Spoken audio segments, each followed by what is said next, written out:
Obviously, Arabs are well known for the importance they place on generosity. And generosity is actually one of the key aspects of how Arabs understand God created us as human beings.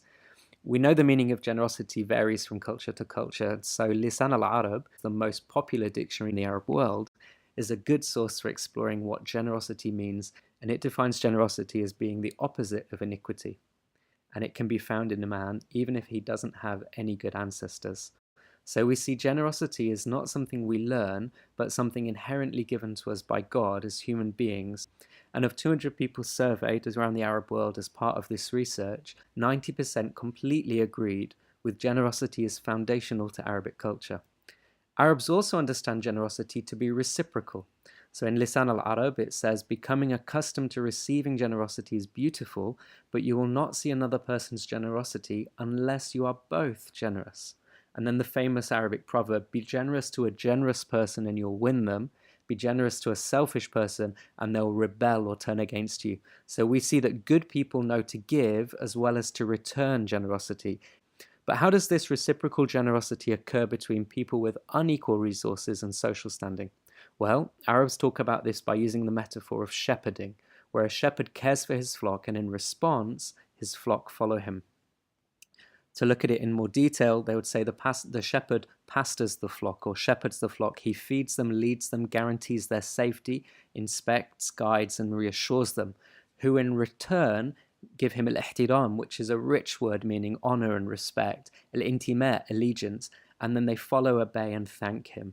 Arabs say that al-wila and al-thiqa, loyalty and trust, join the two parties together in this reciprocal relationship. Muhammad said, you are all shepherds and responsible for your flock, and by this Arabs understand that anyone with means and responsibility for others is to shepherd them and care for them, who in return will give him allegiance and thanks. 95% of the people we surveyed agreed patronage plays a role in my life. And so now Syrian refugees interpret some of their circumstances through the lens of patronage. And here's a quote from a Syrian refugee.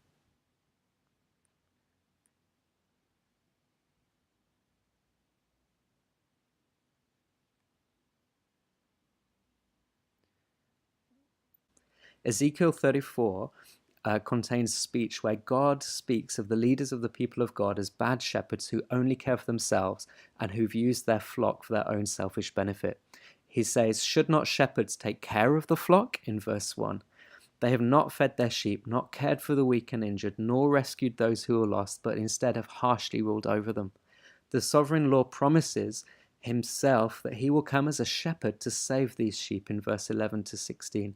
He promises that he will search for them, protect them, care for them, and provide them with food and safety. This passage helps Syrians to process what's happening to them. God did not send the missiles, fallen people did.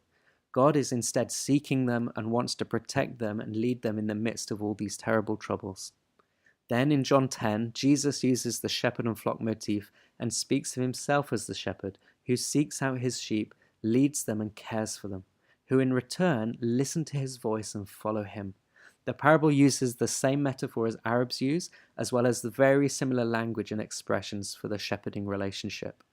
The shepherd motif helps Syrians discover the identity of Christ because Jesus claims to exist within the honorable position and role of the sovereign Lord in Ezekiel. The covenantal language in Ezekiel 34, you are my sheep and I am your God, declares the sovereign Lord, is now echoed in I am the good shepherd and there shall be one flock and one shepherd. The shepherd motif helps Syrians discover the character of Christ who is faithful. He lays down his life for his sheep in verse 11 and does not desert his flock in times of trouble as false patrons do. He is faithful. Loyalty and trust join patron and client together. Jesus' death proves his loyalty to his flock. The death of Jesus is the honorable death incurred by a loyal shepherd in allegiance to his sheep. There is certainty in the loyalty of Jesus to us. The shepherd patronage motif and the ensuing view of conversion as the changing of allegiance from false patrons to Jesus can provide a helpful avenue through which Syrian refugees can approach working out their identity in Christ. The flock of a shepherd are a singular group. By turning our allegiance to Jesus as our shepherd, we come to understand that we also now belong to his wider flock and to embrace them as our flock. This allegiance transforms our former allegiances to other collective groups, And then both the patron-client analogy in the Arab world and John 10 use the language of listening to the voice of the patron. This motif can help Syrian refugees to work through seeing prayer as a ritual activity towards seeing it as more how clients come to a patron and listen to his voice. We come to God as his clients and listen to his voice so that he can work out his loving care and protection to us and the community.